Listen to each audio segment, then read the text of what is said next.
আসসালামু আলাইকুম এভরিওয়ান, কেমন আছেন? আশা করি ভালো আছেন। আলহামদুলিল্লাহ আমিও ভালো আছি। আজ একটা কচি জালি কুমড়া রান্না করবো মসুর ডাল দিয়ে। আর এই ডাল দিয়ে জালি কুমড়াটা সেই লাগে, কচি একদম কসকসে। বিসমিল্লাহির রহমানির রহিম।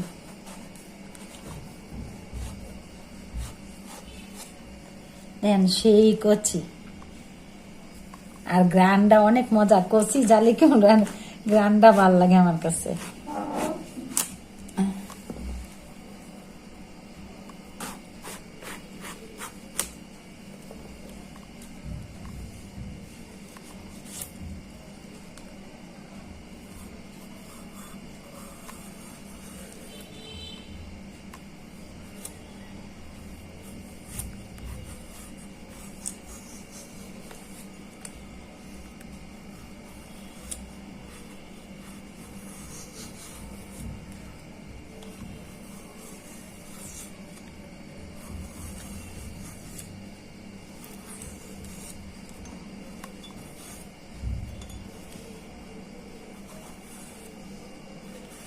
আর কচি জালি কুমড়ার বড়া বাজলেও ভাল লাগে, বেগুনের বড়ার মতো, ওইটাও স্বাদ আছে।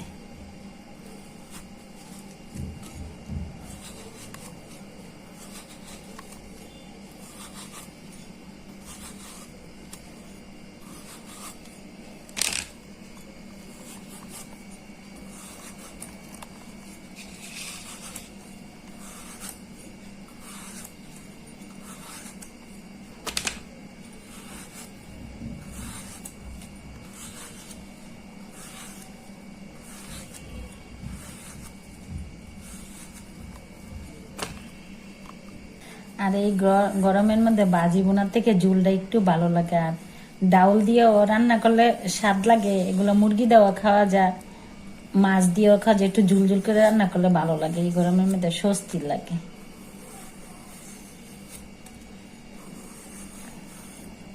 এখন তো প্রচন্ড গরম।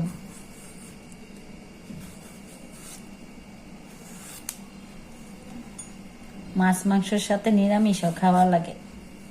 শুধু মাছ মাংস খাইলে শরীরের উপকার না, শরীর সুস্থ রাখতে হলে সব ধরনের খাবার খাওয়া লাগে।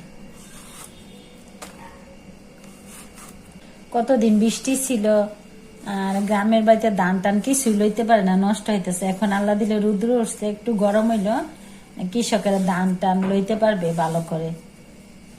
আল্লাহ আল্লাহ সব ইচ্ছা, আল্লাহ নিয়ামত। আল্লাহ ইচ্ছা করলে সব পারে, এই জিনিসটা আমরা বিশ্বাস রাখতে। আমরা ভাবতেছি যে বৃষ্টি হয়েছে, ধান টান নষ্ট হইতেছে, কিন্তু এটা আল্লাহর পছন্দ। আমরা ইচ্ছা করলে কিছু পারবো না। আল্লাহ সবকিছু রক্ষার মালিক।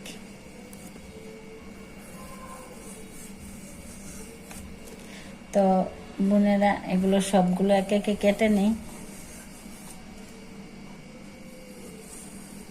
বোনেরা, জালি কুমড়াটা কেটে কেটে ধুয়ে পরিষ্কার করে নিয়েছি, মসুর ডালটা ধুয়ে পরিষ্কার করে নিয়েছি, পেঁয়াজ কুচি করেছি, কাঁচামরিচ কুচি করেছি, ধনিয়া পাতা কুচি করে নিয়েছি। কিভাবে রান্নাটা করবো আপনাদের সাথে শেয়ার করতেছি। তো বোনেরা, কড়াইটা গরম হয়ে গেছে, তেলটা দিয়ে দিচ্ছি। নিরামিষ রান্না করবো তো তেজপাতাটা দিয়ে দিচ্ছি। দিয়ে দিচ্ছি পেঁয়াজ কুচি।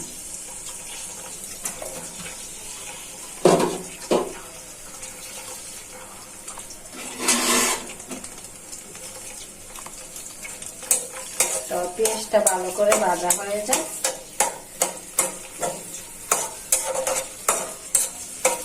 পেঁয়াজটা বোনেরা ভাজা হয়ে গেছে।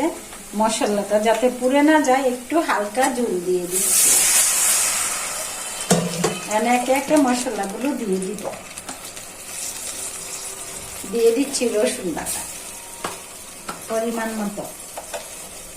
দিয়ে দিচ্ছি পরিমাণ মতন হলুদের গুঁড়া।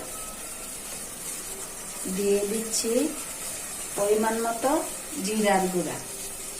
দিয়ে দিচ্ছি হালকা একটু মরিচের গুঁড়া।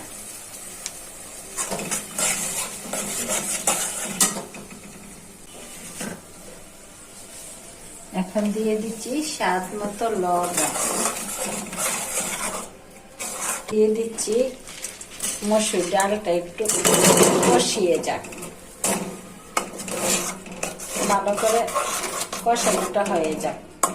বোনেরা ডালটা ভালো করে কষানো হয়ে গেছে, এখানে জালি কুমড়াটা দিয়ে দিচ্ছি।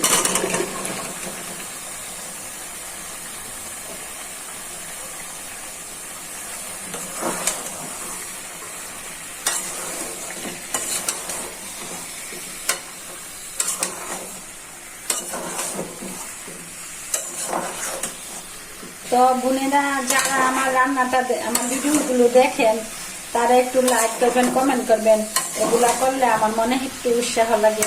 আর যারা সাবস্ক্রাইব করে না থাকেন একটু সাবস্ক্রাইব করে দিয়েন, তাহলে আমার আরো বেশি আনন্দ লাগবে, উৎসাহ লাগবে। আল্লাহ যে কি নিয়ামত দেখেন, এক এক তরকারি এক এক নামে এক এক ডিজাইন আল্লাহ তৈরি করেছে, আমরা ইচ্ছা করলেই পারবো না এটা তৈরি করতে। আল্লাহর নিয়ামতের শেষ নাই। এখনো বোনেরা ঝোলটা দিয়ে দিচ্ছি ভালো করে সিদ্ধ হওয়ার জন্য।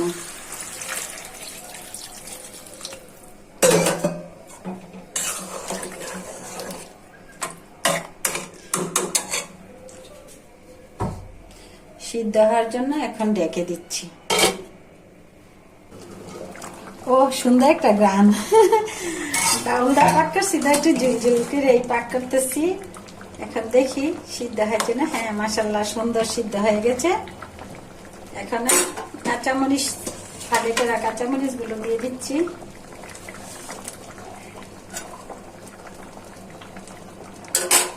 এখন ধনিয়া পাতাটা ছিটিয়ে দিচ্ছি। তো বোনেরা ভালো থাকবেন, সুস্থ থাকবেন, আমার ভিডিওটা বেশি বেশি দেখবেন, লাইক করবেন, কমেন্ট করবেন, আমার পাশে থেকে সাপোর্ট করবেন। আল্লাহ হাফেজ।